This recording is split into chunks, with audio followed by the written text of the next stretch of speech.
Dans le 13e arrondissement de Cotonou, le combat des législatives est ce soir-là mené par deux femmes. Yannick Diogo, candidate FCBE pour un siège de député, et sa suppléante Inès Fanouakou. Associés, nous femmes, nous pouvons ensemble nous soutenir pour éradiquer la pauvreté. Elles occupent une place réservée, une obligation légale qui impose à chaque parti politique de positionner sur leur liste au moins 2 femmes en position éligible. De telle sorte qu'à l'issue du scrutin, 24 femmes siégeront au Parlement, une première au Bénin. Un quota nécessaire selon les candidates pour se faire une place dans un milieu très masculin. Nous avons fait cette bataille durant des années.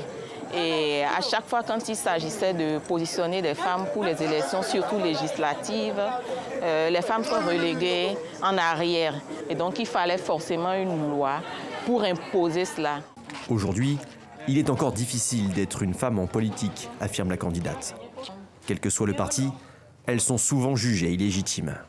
La société a imposé des devoirs à la femme, mère, épouse, au foyer et tout. Mais pas députée. Pas députée.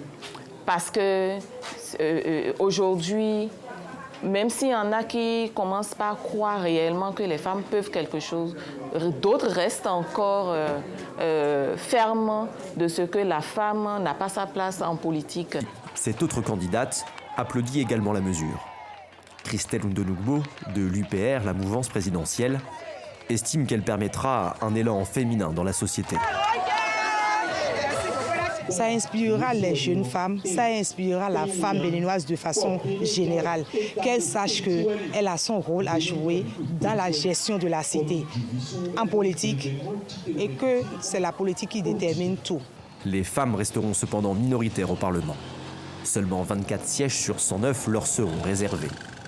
Elles sont tout de même plus nombreuses que lors de la précédente mandature. Elles n'étaient que 6 parmi les 83 députés.